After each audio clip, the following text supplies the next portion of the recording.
Buenos días, profe.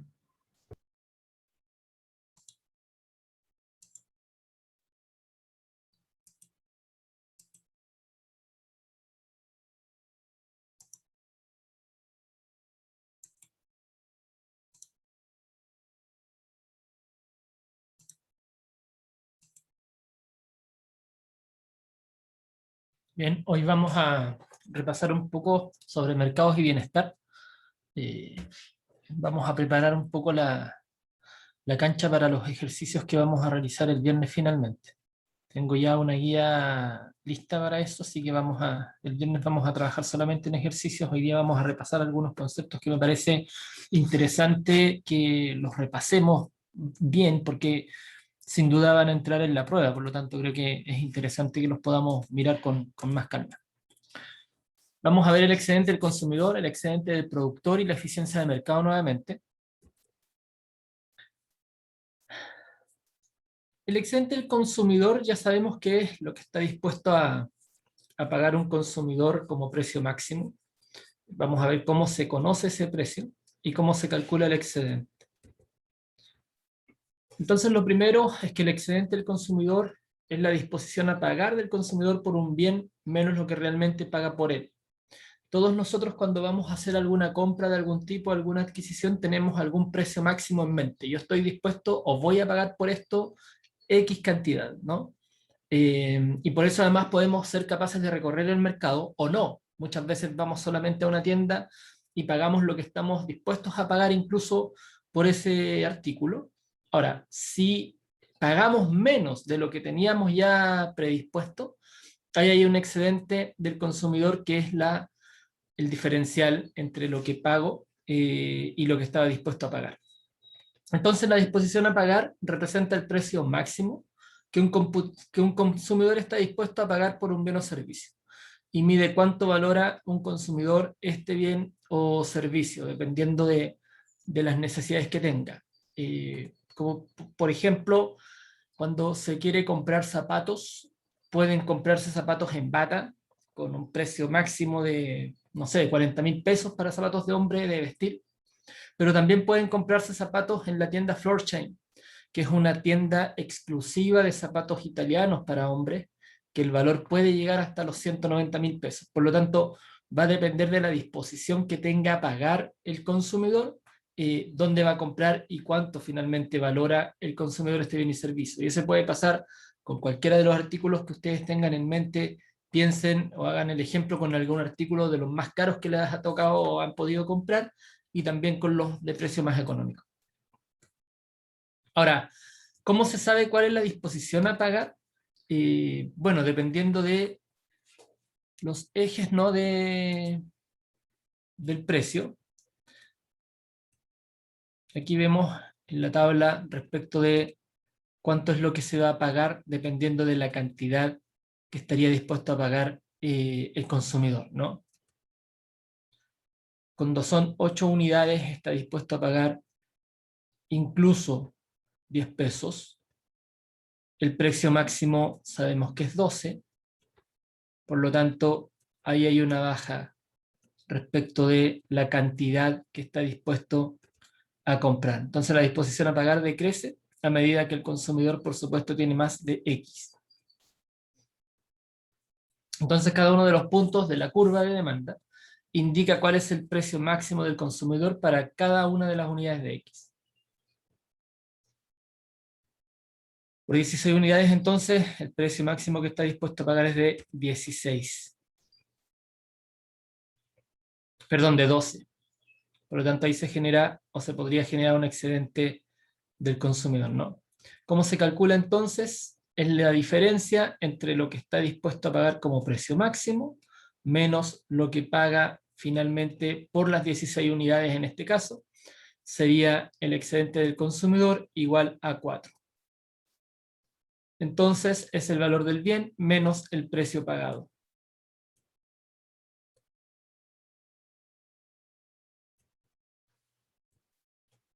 En el área verde tenemos entonces el excedente del consumidor.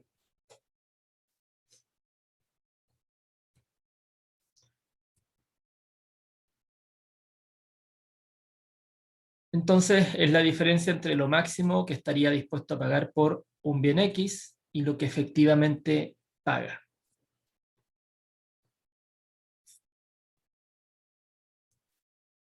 Entonces lo máximo que está dispuesto a pagar está en las áreas 0, A, Z y X sub 0.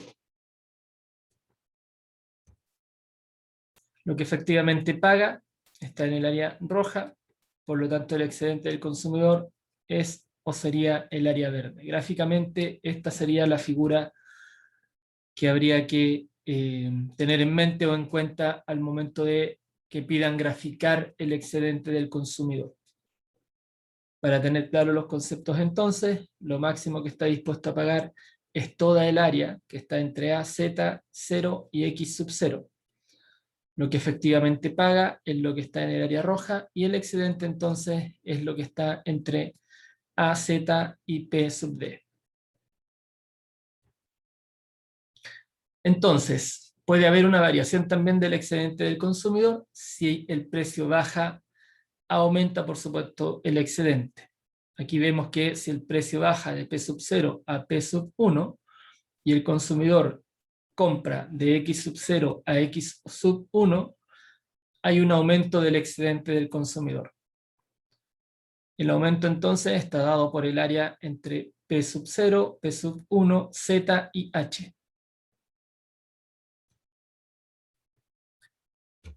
Por otro lado, también sabemos que está el excedente del productor, que también es el ingreso del que recibe por vender un bien menos el costo de producir ese bien.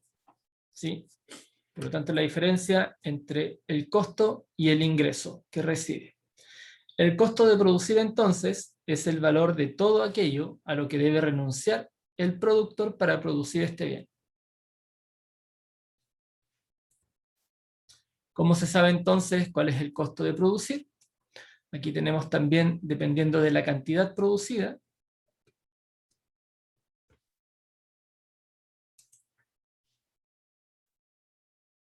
¿a cuánto estaría dispuesto a vender esas 32 unidades?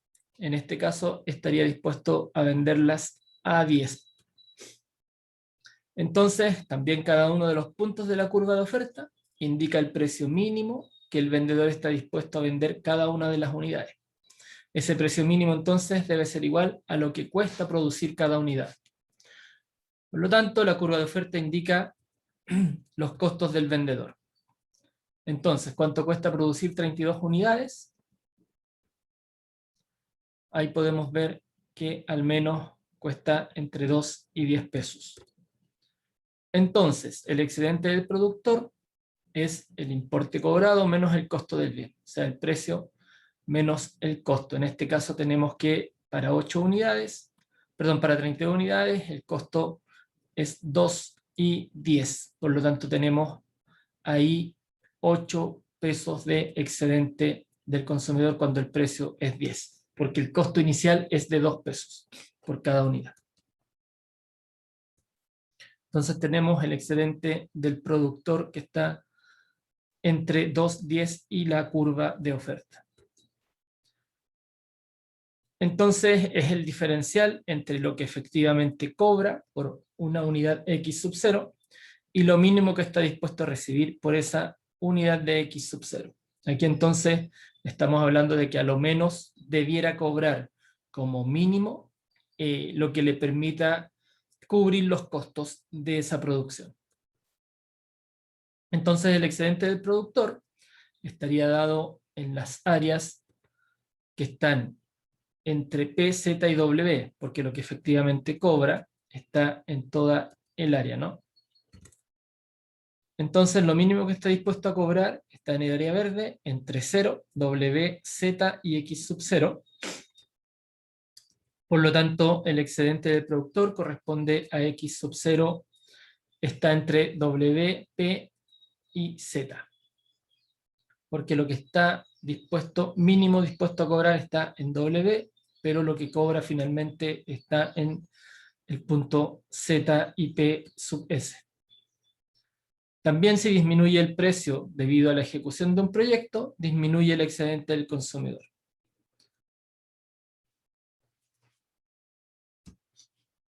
Aquí podemos ver que hay una disminución si el precio pasa de P sub 0 a P sub 1. Entonces, la eficiencia del mercado, que es el equilibrio del mercado deseable, en donde el beneficio total es igual al excedente del consumidor más el excedente del productor. Tenemos entonces que el excedente del consumidor es el valor del bien menos el precio pagado. El excedente del productor es el precio cobrado menos el costo del bien. Tenemos entonces, como el precio pagado es igual al importe cobrado, se anulan. Entonces el beneficio total puede quedar como el valor del bien menos el costo de este bien. Entonces la eficiencia de mercado nos va a hablar de un excedente total, en donde tenemos un punto de equilibrio en la cantidad QE igual a ese precio, que está ahí, P sub E. Tenemos entonces por un lado el excedente del consumidor y por otro lado el excedente del productor. Este es el excedente total. El equilibrio del mercado entonces maximiza el bienestar, dado que la suma del excedente del consumidor y el excedente del productor se suman, ¿no? Por lo tanto, hay un valor para los consumidores por un lado y un costo. Los consumidores que compran son los que tienen una mayor disposición de pago.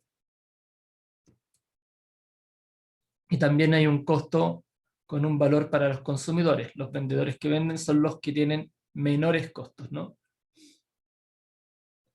Por lo tanto, ahí podemos ver las disposiciones de pago y los costos menores que tienen aquellos que encuentran o se transan en un mercado competitivo.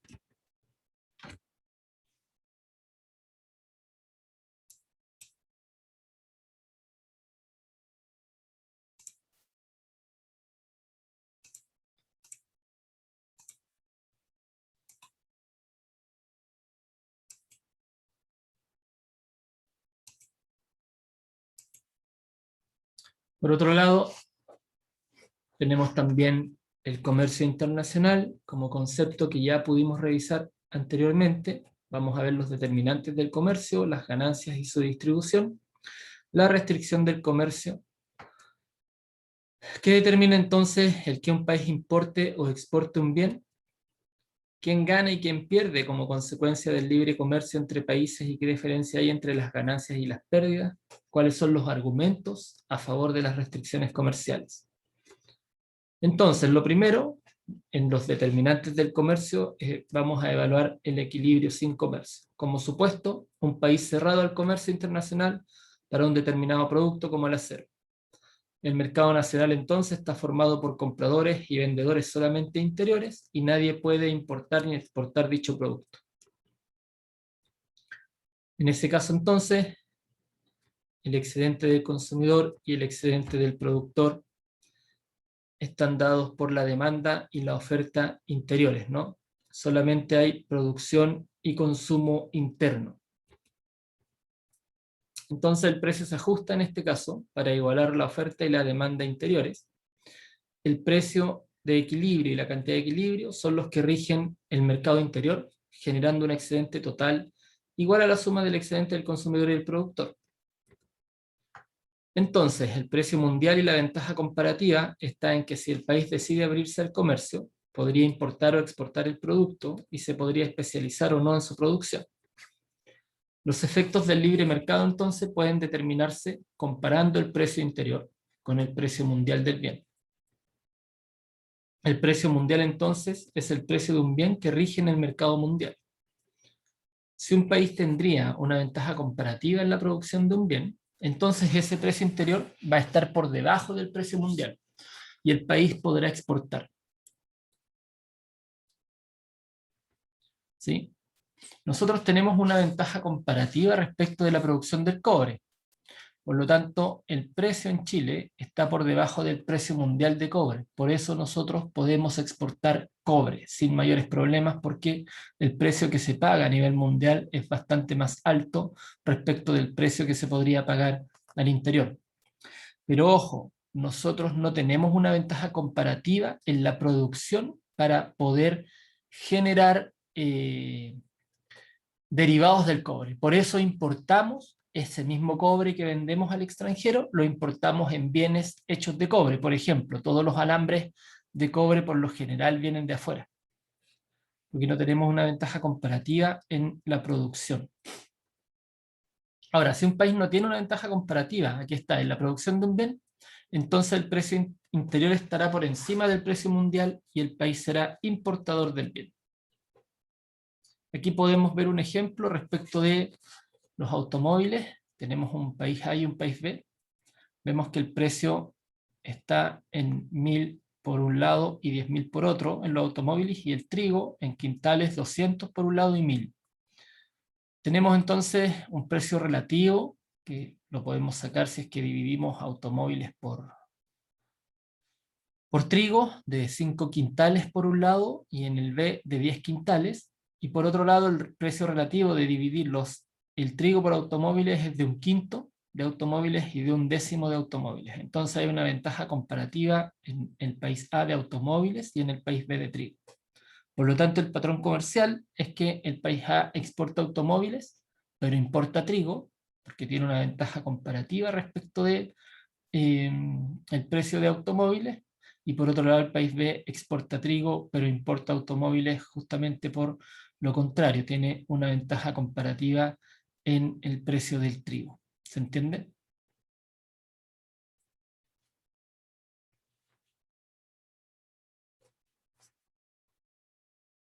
Entonces se va a especializar dependiendo de la ventaja comparativa que tenga, y va a exportar o importar dependiendo del precio internacional.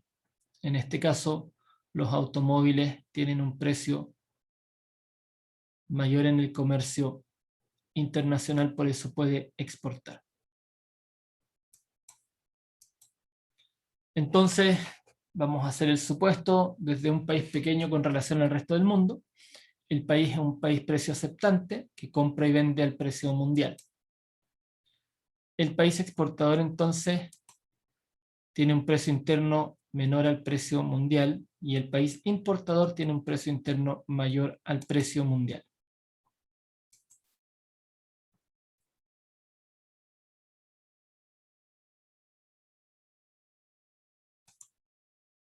Profe, disculpe, Dime. el concepto de precio aceptante, ¿qué significa?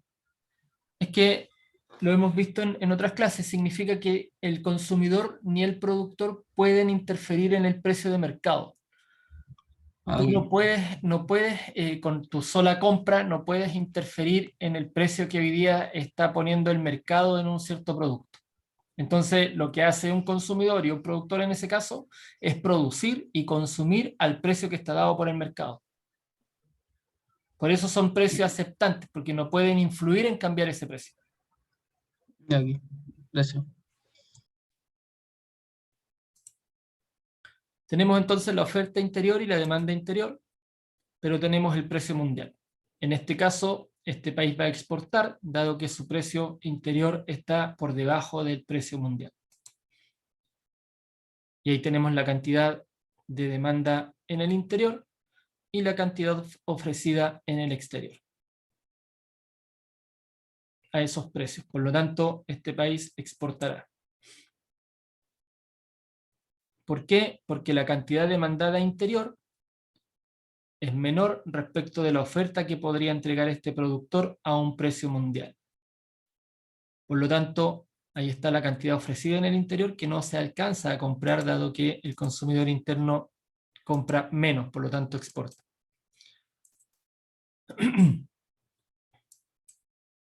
En este caso entonces vamos a tener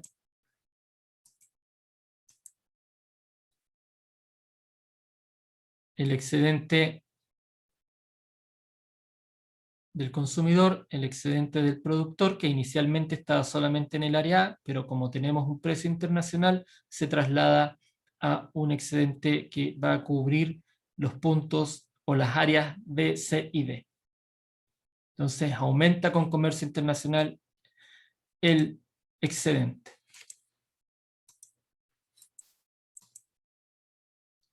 Tenemos entonces el excedente del productor antes del comercio, que está en el área C. Tenemos luego el excedente del consumidor también antes del comercio. dado el punto de equilibrio.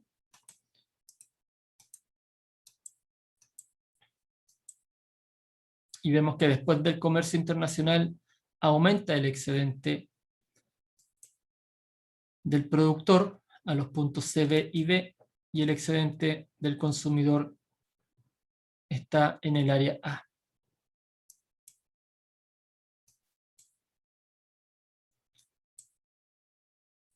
Ahora, para el caso de un país exportador, entonces, los productores interiores mejoran su bienestar y los consumidores interiores lo empeoran, dado que los productores entonces comienzan a vender al extranjero la mayoría de los productos que producen, por lo tanto, los consumidores al interior ven mermada la posibilidad de compra. Sin embargo, el comercio aumenta el bienestar económico del país en su conjunto, porque las ganancias de los productores exceden las pérdidas de los consumidores.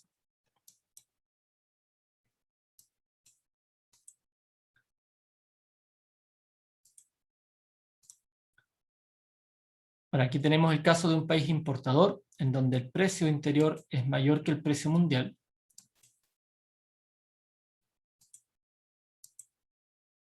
Por lo tanto,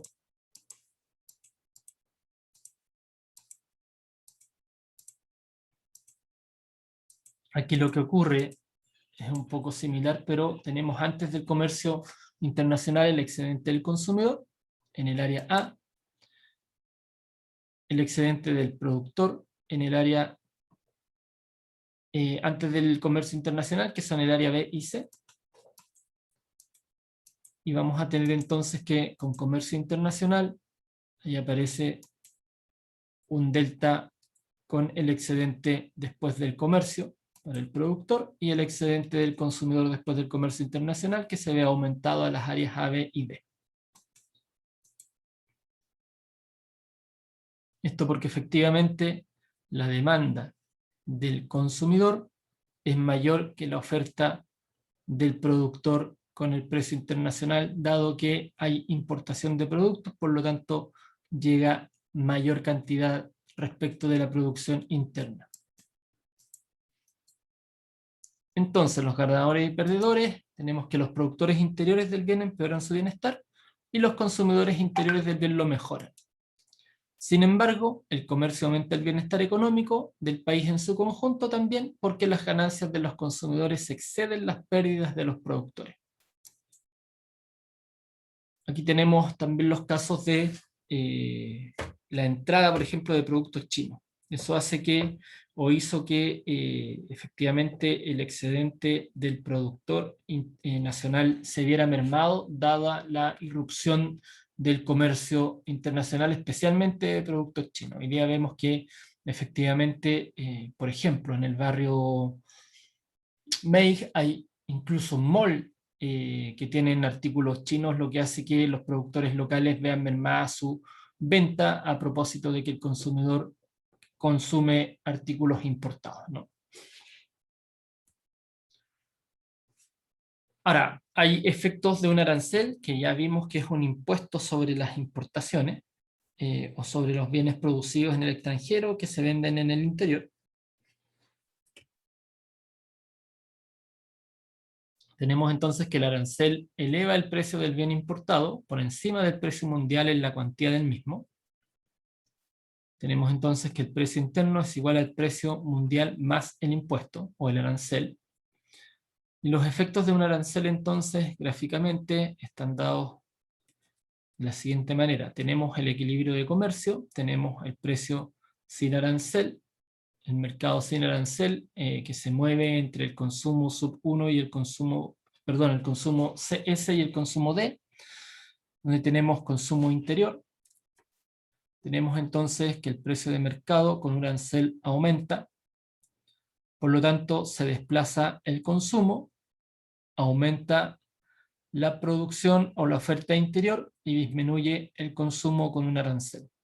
Entonces tenemos que el efecto respecto de los excedentes está en una pérdida irrecuperable de eficiencia en los puntos D y F, dado el arancel.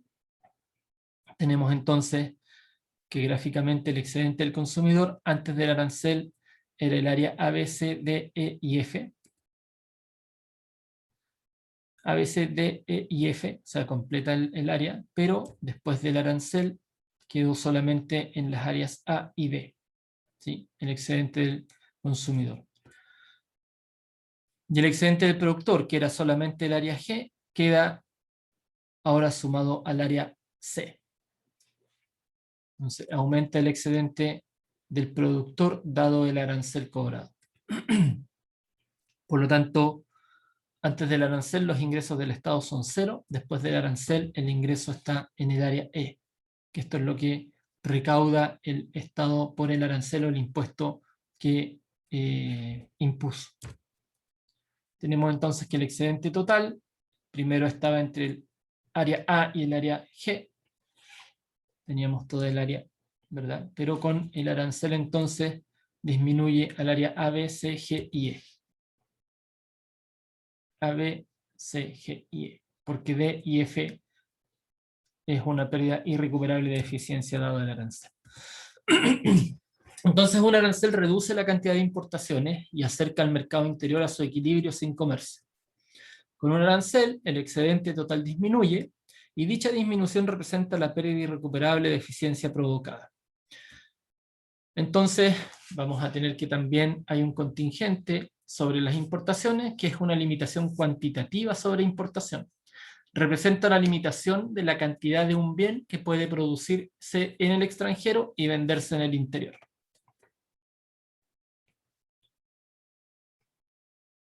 Ahí tenemos el equilibrio nuevamente sin comercio, el precio mundial sin contingente, el precio con contingente, por lo tanto lo que hace es que se genere un desplazamiento de la curva de oferta, dado el mercado con contingente. Vemos entonces que hay un equilibrio con contingente que se mueve y se desplaza. Entonces, dado que un contingente aumenta el precio interior por encima del precio mundial, los consumidores empeoran su bienestar, mientras que los productores interiores aumentan su excedente, que es lo que podemos ver en el gráfico, ¿no? Entonces vemos que aumenta el precio internacional con contingente.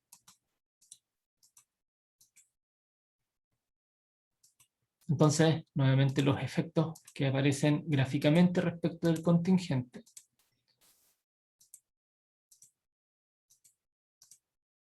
Son un nuevo equilibrio con comercio.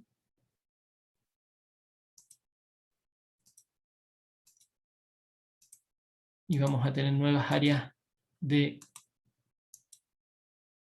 pérdidas y de eficiencia,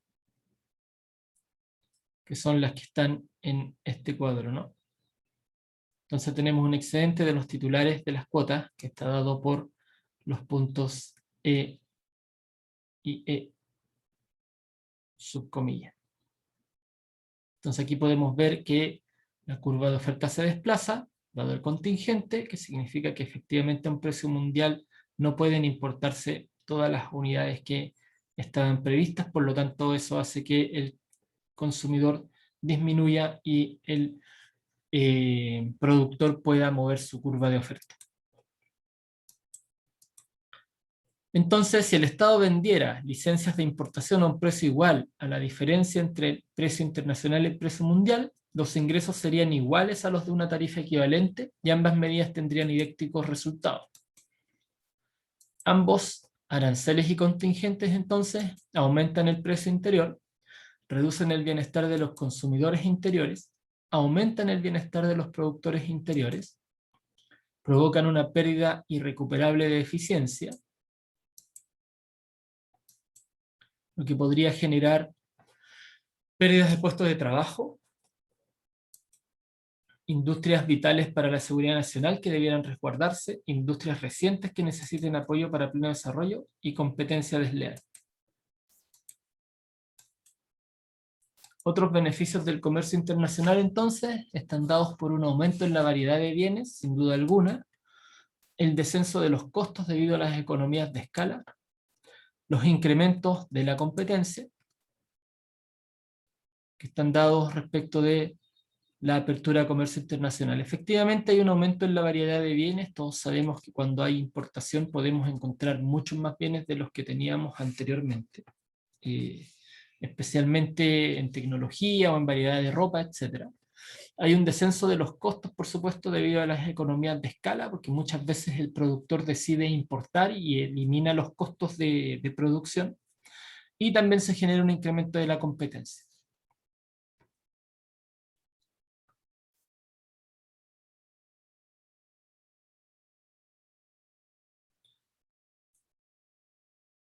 Ya vimos los efectos del arancel.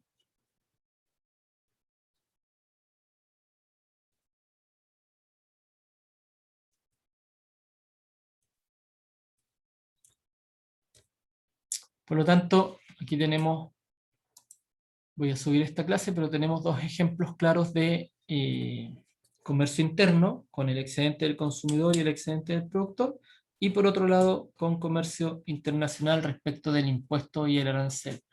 Vamos a ir mirando en la próxima clase, sin duda, algunos ejercicios. Quiero mostrarles un poco cuáles son los tipos de ejercicios que vamos a poder realizar. Si me esperan un segundo.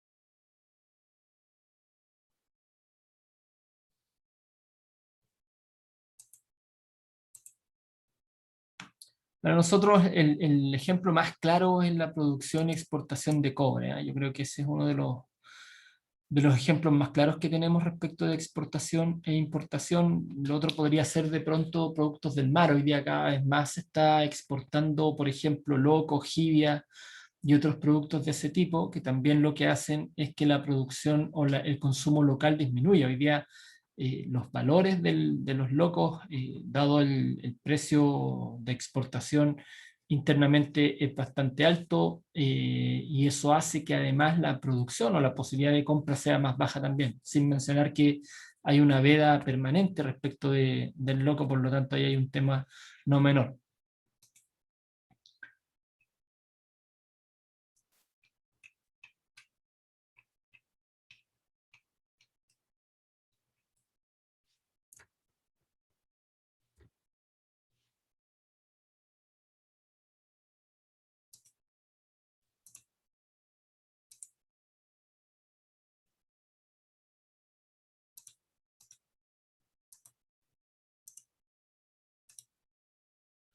Este es el tipo de ejercicios que vamos a realizar. 1. Considere el caso de un mercado competitivo de automóviles. ¿Cómo afectarían a la producción y al precio de equilibrio los siguientes cambios? A. Una disminución de la renta de los consumidores. Aquí tenemos la respuesta que la vamos a revisar. B. El establecimiento de un impuesto del 10% sobre el precio de los automóviles. C. Una nueva tecnología en la fabricación de automóviles que permite producir a la mitad del costo. Y D. Un aumento del 10% en los salarios de los obreros que trabajan en la fabricación de automóviles. Miremos entonces un poquito estas respuestas. ¿Cómo afectaría la producción y precio de equilibrio los siguientes cambios? Una disminución en la renta de los consumidores. Una disminución de la renta de los consumidores implica que tendrán un menor poder adquisitivo para comprar automóviles. Los automóviles son un bien normal, ese es el supuesto. Este se traduce en una contracción de la curva de demanda, que se desplaza hacia la izquierda, dado que a un mismo nivel de precios los consumidores no podrán adquirir el mismo nivel de automóviles que demandaban antes. Aquí tenemos entonces la respuesta conceptual y gráfica. Vemos que en el equilibrio inicial teníamos el punto E sub 0, en donde había un equilibrio entre oferta y demanda respecto de la cantidad y precio de automóviles. Si es que hay una disminución en la renta del consumidor, hay un desplazamiento de la curva de demanda hacia el origen, dado que el consumidor ya no tiene el poder adquisitivo para poder comprar la misma cantidad de automóviles, por lo tanto se genera un nuevo equilibrio que hace disminuir el precio y que disminuye la cantidad. Entonces en el nuevo equilibrio disminuye la producción y disminuye el precio de equilibrio. Ahí está gráficamente y conceptualmente la respuesta. Por otro lado, el establecimiento de un impuesto del 10% sobre el precio de los automóviles, la respuesta es que el impuesto de un 10% sobre el precio de los automóviles, o sea, un impuesto específico, implica un incremento artificial en el costo de producción de los productores de automóviles, por el lado de la oferta, por lo que estarán menos incentivados para producir o comercializar, por lo que la curva de oferta se desplaza hacia la izquierda. Aquí tenemos gráficamente entonces que el punto de equilibrio inicial, que estaba en E sub 0, con una cantidad y un precio de equilibrios, se ve afectada con un desplazamiento de la curva hacia la izquierda, dado que con este arancel o con este impuesto hay un desincentivo a la producción del productor, lo que hace que se genere un nuevo equilibrio, aumentando el precio y disminuyendo la cantidad. Entonces, en el nuevo equilibrio aumenta el precio de mercado y disminuye la cantidad producida. Aumenta el precio de mercado, dado que el productor le traspasa el costo del impuesto a la producción o al consumidor, lo que hace que la cantidad disminuya. ¿Cómo afectaría entonces una nueva tecnología en la fabricación de automóviles que permite producir la mitad del costo o a la mitad del costo? Vemos entonces que esto se traduce en un desplazamiento hacia la derecha de la curva de oferta, dado que al mismo nivel de precios el productor tendrá un mayor margen operacional, por lo que estará en condiciones de ofrecer una mayor cantidad de automóviles al mismo costo. Vemos entonces que el equilibrio inicial, nuevamente en E sub 0, se desplaza la curva de oferta hacia la derecha, dado que hay un aumento de la tecnología o una nueva tecnología que permite generar una producción a la mitad del costo. Lo que hace entonces que en el nuevo equilibrio disminuye el precio y aumenta la cantidad producida, dado que se permite producir a mitad del costo anterior. Eso hace que el productor traspase ese menor precio al mercado y se genera un aumento también en la demanda. ¿Qué pasa si hay un aumento del 10% en los salarios de los obreros que trabajan en la fabricación de automóviles? Esto se traduce en un aumento de los costos de producción, por lo tanto, el margen operacional del productor de automóviles se ve disminuido. Esto provoca un desincentivo a la producción, por lo que la oferta se verá contraída. Hay un desplazamiento de la oferta hacia la izquierda. Entonces vemos también lo mismo que en el punto de equilibrio inicial, con un mayor sueldo para los obreros hace que el costo de producción sea mayor, por lo tanto hay un traspaso de este costo al mercado, lo que hace que disminuya la cantidad comprada y hay un nuevo equilibrio que está en E sub 1. Entonces en el nuevo equilibrio disminuye la cantidad producida y aumenta el precio de equilibrio dado este aumento del 10% en el salario. Aquí Profe, podemos, dime. entonces cualquier tipo de impuesto genera esa modificación en la gráfica. Sí, porque los impuestos lo que hacen es aumentar el precio o aumentar el costo para el productor. Ahora, hay excepciones, como por ejemplo el alcohol y el cigarrillo, que tienen impuestos específicos, pero por lo general la cantidad no disminuye, se mantiene o incluso aumenta, porque eso tiene que ver con, lo voy a decir de la forma menos elegante, pero tiene que ver con la dependencia del consumidor, tanto del alcohol como del cigarrillo, para seguir consumiendo independiente del precio. ¿Sí? Porque son dos artículos que tienen impuestos y se compra igual más o la misma cantidad. A diferencia de los libros, que también tienen impuestos, pero ahí se produce lo que tradicionalmente pasa, disminuye el consumo, en el fondo, ¿no? ¿Sí? Sí, gracias, profe. Ya. Mira, aquí podemos ver además, en este gráfico, que tiene que ver con el aumento del 10%, podemos ver que el excedente del consumidor, que estaba en sub 0, ¿sí? Cuando hay un nuevo equilibrio, lo que ocurre es que el excedente del consumidor también se genera un cambio, ¿no? Y en el del productor igual. Y aquí podemos ver, en esta área, que es un triángulo más pequeño, podemos ver la pérdida irrecuperable de eficiencia, dado el impuesto, ¿no? Entonces, ese también análisis lo tenemos que hacer en caso que lo pidieran. Grafique o determine o muestre el excedente del consumidor por un lado o del productor y qué ocurre con el impuesto. Aquí podemos ver que con el gráfico inicial el excedente del productor era mucho más, el excedente del consumidor, perdón, era mucho mayor que en el nuevo equilibrio, y el excedente del productor era menor, aumenta, pero se genera una pérdida irrecuperable de eficiencia. ¿Sí? Ahora, el otro tipo de problema que podemos tener es que a partir del año 1998, Chile vivió los efectos de la crisis asiática. Uno de los efectos más importantes fue la fuerte reducción del ingreso de los países asiáticos afectados, importantes demandantes de productos chilenos, entre ellos el cobre. Además, se esperaba que ese año entrara en funcionamiento varios yacimientos de este mineral, lo que aumentaría la capacidad productiva de cobre del país. ¿Qué ocurrió con el precio y la cantidad de equilibrio en este mercado? Utilice gráficos y sea cuidadoso en su análisis. Esto tiene que ver con importación y exportación. Tenemos que el gráfico, lo voy a agrandar un poquito,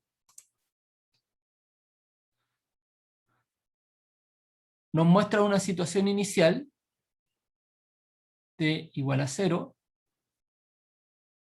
antes de la crisis asiática. Se supone entonces una demanda inicial. La demanda está formada fundamentalmente por los mayores países consumidores de cobre, es decir, China y otros países asiáticos más Estados Unidos. La oferta inicial está formada por Chile más otros países productores de cobre a nivel mundial.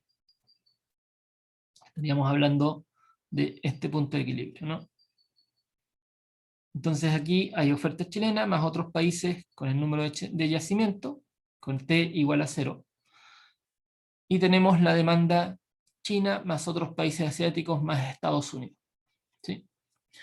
La intersección de la oferta y demanda iniciales genera un equilibrio en el mercado del cobre con un precio de equilibrio P sub 0 y una cantidad producida consumida en Q sub 0.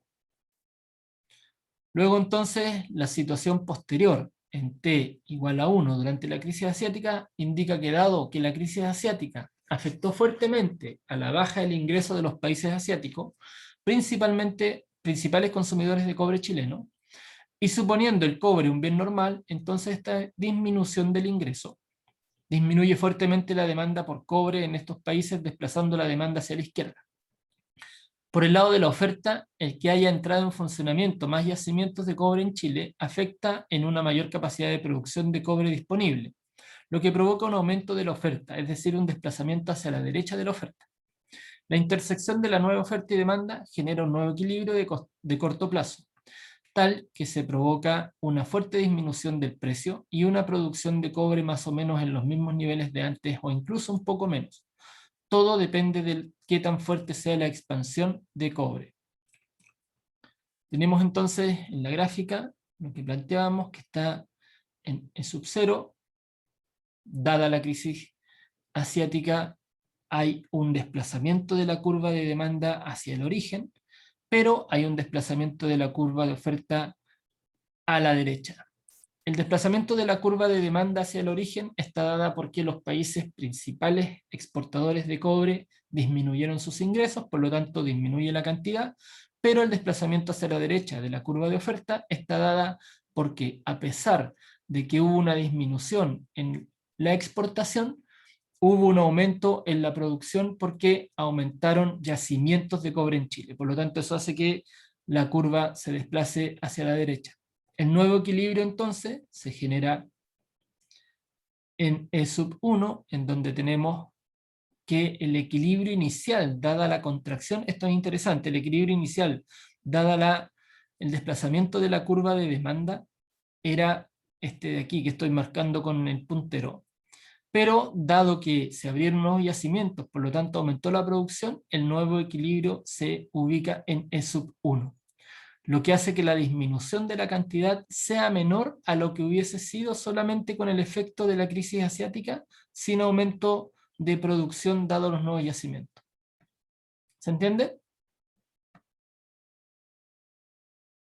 Entonces aquí hay un análisis dual, que no solamente genera un análisis con los desplazamientos de las curvas, sino que genera un equilibrio distinto al que debiera haber sido, dado el primer análisis de la crisis asiática solamente.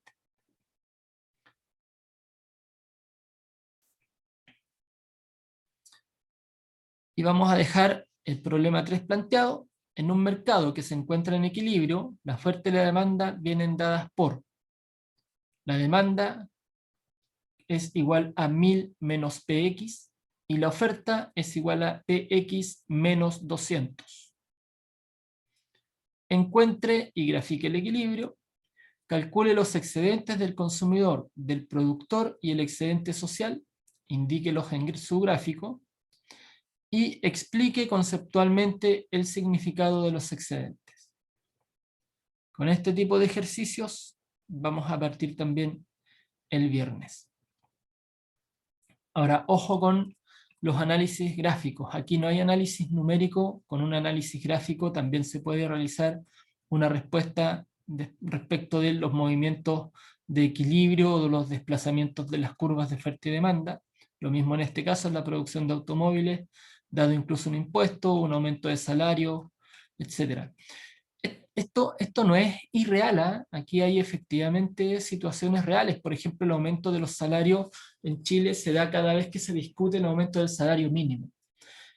Porque a pesar de que es un valor y podríamos incluso enjuiciar de que es mínimo, para un productor ese valor traducido en los trabajadores también afecta, especialmente en las pymes. Muchas veces un aumento de estos precios generan un impacto en las pymes y eso hace que vaya aumentando el precio respecto de algunas situaciones.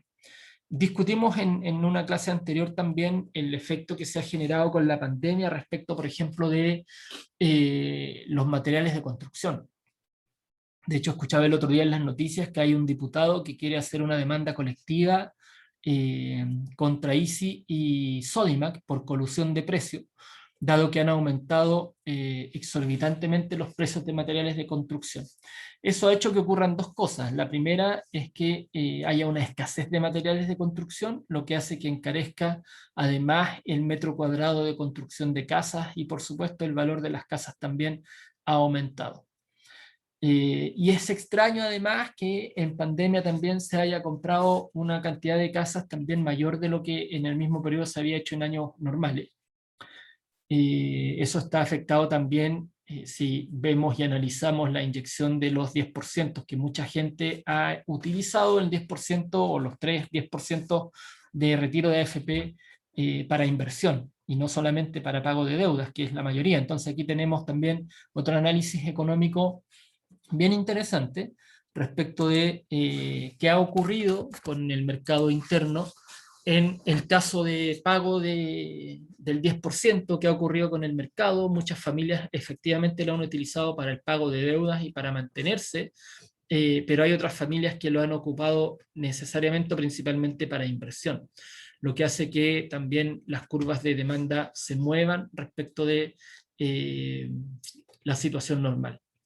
Pero lo más complejo ha sido, yo diría, en este aspecto, el aumento del precio de los materiales de la construcción, lo que ha hecho que efectivamente el excedente del productor aumente bastante, porque los consumidores que tienen los proyectos, por ejemplo las constructoras, que tienen los proyectos andando, y que si no los terminan en los plazos determinados se les cobran las boletas de garantía o se les cobran multa, tienen que seguir comprando materiales. Por lo tanto, ahí se ha generado un tema no menor respecto de la producción, por eso hay algunos diputados que están hablando de una demanda colectiva por colusión de precios, que es un tema que vamos a ver más adelante también respecto de cómo los consumidores se ponen de acuerdo para cobrar un precio excesivo y todos los consumidores hacen lo mismo. Eso pasó ya con el confort, un caso conocido, con el caso de los pollos también en algún minuto, y con los remedios, que también ocurrió algo similar respecto de la colusión de precios. Eso hace que los consumidores o las grandes cadenas de producción o de venta de estos artículos se pongan de acuerdo entre gallos y medianoche para aumentar un precio y todos lo aumentan en el mercado de la misma manera. También se está discutiendo bastante respecto del precio de las bencinas, a propósito del impuesto específico, ahí para responder también un poco la pregunta anterior. Sin impuesto específico, el precio de cobre, el precio de la bencina debiera ser entre 450, incluso 500 pesos menos. Hay lugares en Chile en que la bencina ya aumentó en 97 octanos los 1.000 pesos, ya sobrepasó los 1.000 pesos, por lo tanto, ahí se ha estado hablando también fuertemente de tratar de eliminar el impuesto específico a las bencinas, algo que el gobierno se ha opuesto sistemáticamente. Y otra discusión que ha aparecido también es eliminar el IVA del 19% para los productos básicos, que también hay una discusión bien fuerte respecto del impuesto específico al valor agregado. Bien, preguntas, consultas, dudas.